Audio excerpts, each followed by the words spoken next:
بہلول کا نام آپ نے سنا ہے، مشہور مجاذیب میں ہے، اور یہ وہ لوگ ہوتے ہیں کہ تجلیات کے وفور سے جن کا شیشہ عقل ٹوٹ جاتا ہے، اور دنیا انہیں پاگل کہتی ہے، دیوانہ کہتی ہے، لیکن سادی کہتے ہیں سادیا نزدیک رائے عاشقاں خلق مجنو نندو مجنو عاقل است۔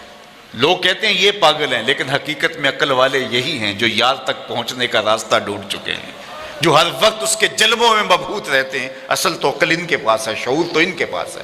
بہرحال بہلول دجلہ کے کنارے گھومتا، اور عجیب و غریب اس کی بظاہر حرکات تھی۔ ہارون الرشید ایک دن اپنے محل کی چھت پہ ٹہل رہا تھا، اس نے دیکھا کہ نیچے بہلول گزر رہا ہے، اس کے دل میں خیال آیا، تو اس نے خادمین سے کہا کہ جلدی بہلول کو میرے تک پہنچاؤ۔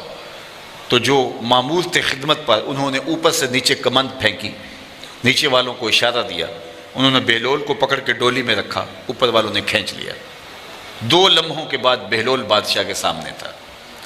بادشاہ نے بہلول سے پوچھا مجھے ایک بات تو بتاؤ، تم خدا تک کیسے پہنچے ہو؟ مجھے یہ بات بتاؤ تم خدا تک کیسے پہنچے ہو؟ تو بہلول نے 2 لفظی جواب دیا، کہا بادشاہ جیسے آپ تک پہنچا۔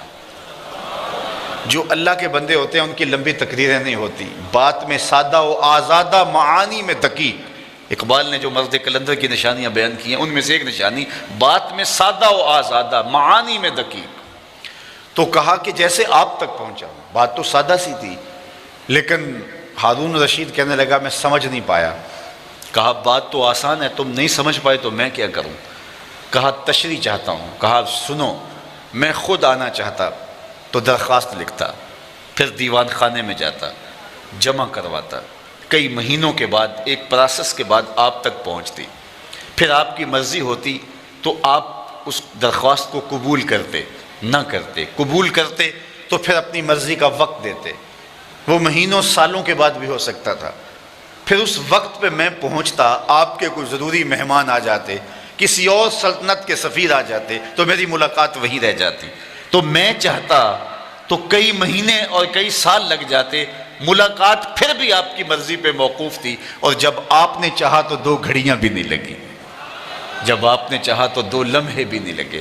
مانا کہ سفر، محبت کی سفر میں ہر گام پہ 100 مشکل ہے، لیکن یہ سفر آسان بھی ہے اگر ساتھ تمہارا ہو جائے۔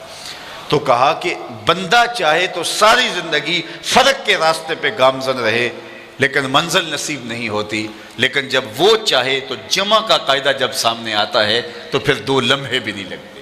اب وہ جمع کا قاعدہ کس طرح سامنے آتا ہے تو اس آیت کریمہ میں بتایا، قل ان کنتم تحبون اللہ، اے محبوب فرما دیجئے لوگو اگر تم اللہ کی طلب میں نکلے ہو، اس سے محبت کرتے ہو، فاتبعونی، تم میری اتباع کرو، تو پھر کیا ہوگا؟ تم طلب کرنے نکلے تھے، تم تلاش کرنے نکلے تھے، یحببکم اللہ، وہ رب ہو کہ تم سے پیار کرنے لگ جائے گا۔ یعنی حضور اگر درمیان میں آ گئے تو تمہاری طلب، تمہاری جستجو بامراد ہو جائے گی۔ نکلے تم تھے محب بن کے، تم اس کی قربت کے لیے کوشاں ہوئے تھے، تمہاری آرزو یہ تھی کہ ہم اس کا قرب پالے، لیکن جب تم نے حضور کو محبت اور حضور کو پیار اور حضور کو الفت کے رنگ کے اندر مانا، اور حضور کی اطاعت اور فرما برداری کو تم نے شعار زندگی بنا لیا، تم طلب کرنے نکلے تھے، اس کی رحمتیں تمہیں تلاش کریں گی، وہ تمہیں رحمتوں سے نوازے گا اگر تم حضور علیہ السلام کی اتباع اور حضور کی محبت کرو۔ اس لیے خدا تک پہنچنے کا ایک ہی راستہ ہے، اور وہ حضور کے قدموں تک پہنچنا ہے۔ اقبال کے سارے کلام کا رس نچوڑیں تو خلاصہ یہ نکلتا ہے کہ محمد سے خلاصہ یہ نکلتا ہے، بمصطفیٰ برساں خیش را کے دی ہماؤست، اگر بہو نہ رسیدی تمام بولا بیست۔ اقبال کہتے ہیں اپنے آپ کو کھینچ کے حضور کے قدموں تک لے جا، سارا دین اسی کا نام ہے، اور اگر تو حضور تک نہیں پہنچا تو کلمہ پڑھ کے بھی ابو لہب کا ابو لہب ہی رہا۔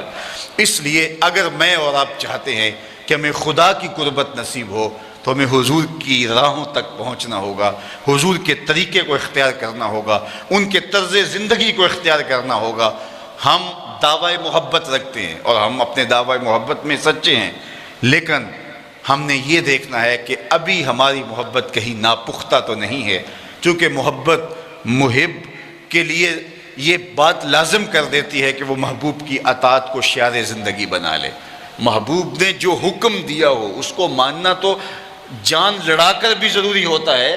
محب تو محبوب کی صرف منشا کو دیکھتا ہے کہ محبوب کی منشا کیا ہے۔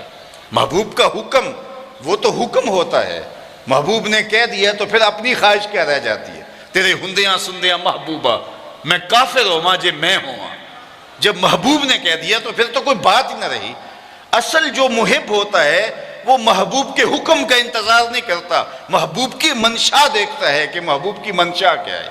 مدینہ المنورہ کی ایک گلی سے میرے حضور گزر رہے ہیں تو ایک ایسا مکان بن رہا تھا جس طرز تعمیر کو حضور پسند نہیں کرتے تھے۔ حضور نے رک کے پوچھا یہ کس کا مکان ہے؟ کہا فلاں انصاری صحابی کا۔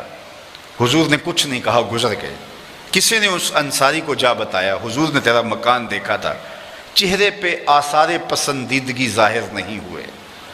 اس نے کہا اچھا، کہا ہاں۔ اس نے کدال لیا اور مکان کو زمین کے برابر کر دیا۔ 2-4 دن کے بعد حضور کا دوبارہ گزر ہوا، دیکھا کہ ملبے کا ڈھیر پڑا ہوا ہے۔ اسے بلایا، کہا میں گزرا تھا تیرا مکان تھا، آج ملبے کا ڈھیر ہے۔ کہا حضور میں نے گرا دیا ہے۔ فرمایا کیوں؟ عرض کی سنا تھا آپ کو پسند نہیں، سنا تھا آپ کو پسند نہیں۔ میں اور آپ دیکھیں ہمارا کیا کیا حضور کو پسند نہیں، سر سے لے کر پاؤں تک غور کریں ہمارا کیا کیا حضور کو پسند نہیں۔ اپنے عقیقے سے لے کے ولیمے تک دیکھیں ہمارا کیا کیا حضور کو پسند نہیں۔ اپنی نجی زندگی سے لے کے سیاسی زندگی تک دیکھیں ہمارا کیا کیا حضور کو پسند نہیں۔ اپنے کاروبار سے لے کر کے انداز معاشرت تک دیکھیں ہمارا کیا کیا حضور کو پسند نہیں۔ محمد دی زیارت محمد دے رنگ وچ، اگر ان کے ہوئے ہیں تو پھر ہم ان کے ہو گئے، پھر اپنی خواہش کہاں باقی رہی؟ ایک صحابی آئے اور انہوں نے حضور سے سلام کرنا چاہا لیکن حضور نے رخ پھیر لیا۔ وہ سمجھے شاید کسی وجہ سے التفات نہیں ہوا، تو حضور نے جدھر رخ پھیرا تو ادھر جا کے انہوں نے السلام علیکم کہا، لیکن حضور نے پھر رخ پھیر لیا۔ سمجھ گئے کوئی ناراضگی ہے۔ تو چونکہ ایک سفر سے آئے تھے تو انہوں نے دیگر صحابہ سے پوچھا کہ مجھے تو سمجھ نہیں آئی کہ حضور کی ناراضگی کا سبب کیا ہے، کیا تم مجھے بتا سکتے ہو کہ حضور ناراض کیوں ہیں؟ انہوں نے کہا ہاں، ہماری سمجھ میں جو بات آئی ہے وہ یہ ہے کہ تم نے یہ سونے کی انگوٹھی پہنی ہے اور حضور اس کو حرام قرار دے چکے۔ ان الذھب والفضۃ حرام لذکور امتی، سونا اور چاندی میری امت کے مردوں کے لیے حرام ہے۔ صرف چاندی کی ایک انگوٹھی اور وہ بھی 4.5 ماشے سے کم وزن کی ہو تو وہ مرد کے لیے جائز ہے، اس سے زائد یا اتنے ہی وزن کی 2 انگوٹھیاں مرد کے لیے جائز نہیں ہیں۔ سونا بالکل جائز نہیں ہے، رکھا ہی نہیں گیا جائز، یہ زینت عورت کے لیے ہے۔ تو نے یہ انگوٹھی پہنی اور حضور اس کو جہنم کی آگ کا انگارہ قرار دے چکے ہیں، گناہ بے لذت ہے تم کر رہے ہو، تو شاید حضور کی ناراضگی کا سبب بھی یہ ہو۔ وہ آگے بڑھا اور حضور علیہ السلام کی بارگاہ میں حاضر ہو کے انگوٹھی اتار کے حضور کو پیش کرتے ہوئے کہا حضور اس وجہ سے ناراض ہیں؟ تو آقا کریم نے یوں انگوٹھی پھینک دی۔ خیر ناراضگی کی وجہ ختم ہو گئی، مجلس میں بیٹھ گیا، گفتگو چلتی رہی۔ جب مجلس اختتام کو پہنچی لوگ واپس پلٹے اور وہ بھی واپس جانے لگا تو کسی نے اشارہ دیا وہ سونے کی انگوٹھی تو اٹھا لو، تم تو نہیں پہن سکتے، تمہاری بیوی تو پہن سکتی ہے، قیمتی دھات ہے۔ تو اس صحابی نے کیا جواب دیا وہ سنیے۔ اس نے کہا واللہ لا آخذہ وقد طرحہ رسول اللہ صلی اللہ علیہ وآلہ وسلم، اللہ کی قسم میں اس کو کبھی بھی نہیں اٹھاؤں گا جس کو میرے حضور نے پھینک دیا ہے، جس کو میرے حضور نے پھینک دیا میں اس کو کبھی نہیں، سونا ہے، ہیرا ہے، چاندی ہے، پکھراج ہے، موتی ہے، کچھ بھی ہے، میں اسے ہاتھ بھی نہیں لگاؤں گا جس کو میرے حضور نے پھینک دیا ہے۔ صاحبو دیکھو کس کس چیز کو میرے حضور نے پھینکا ہے، اور ہم اگر اس چیز کو سینے سے لگاتے ہیں تو ہم عاشق رسول نہیں ہو سکتے، ہم خود فریبی میں مبتلا ہیں۔ اگر ہم عاشق ہیں، عاشق ہونا آسان نہیں ہے۔ ہمارے بزرگ جھوم کے شعر پڑھا کرتے تھے، عاشق عاشق ہر کوئی آکھے پر عاشق بندا مر کے، ایسے عاشق نہیں ہو جاتا۔ عاشق عاشق ہر کوئی آکھے پر عاشق بندا مر کے، زہر پیالہ کوئی نہیں پیندا پر عاشق پیندا پر کے۔ تو جب آپ عاشق ہیں تو پھر آپ کا عشق محبوب کی اطاعت کی چوکھٹ پہ آپ کو کیوں نہیں لے کر کے آتا؟ میں اور آپ اپنے آپ کو دیکھیں، اپنے طرز زندگی کو دیکھیں۔ میرے استاد فرمایا کرتے تھے یہ نہ ہو کہ لوگ تمہیں پوچھیں تم کون ہوتے ہو اور تمہیں بتانا پڑے جناب ہم مسلمان ہوتے ہیں، یہ دیکھو مذہب کے خانے میں اسلام لکھا ہے۔ آپ فرمایا کرتے تھے صاحب نہ کسی کو پوچھنا پڑے نہ تجھے بتانا پڑے، تیری وضاحت طرز زندگی انداز معاشرت ایسا ہونا چاہیے تم دور سے آ رہے ہو لوگ پہچان کے کہیں وہ دیکھو آقا کا غلام آ رہا۔ نور آنکھوں میں تو چہروں پہ اجالے ہوں گے، مصطفیٰ والوں کے انداز نرالے ہوں گے۔ دنیا میں بھی ان کے دم سے مقدر چمکا، محشر میں بھی ان کی رحمت کے حوالے ہوں گے۔ تو اگر ان کے ہوئے ہیں تو پھر سر سے لے کر پاؤں تک انہی کے ہو جائیں۔ ہمارا طرز زندگی بتائے ہم نوکر حضور کے ہیں، ہمارا انداز معاشرت بتائے ہم نوکر حضور کے ہیں۔ ربیع الاول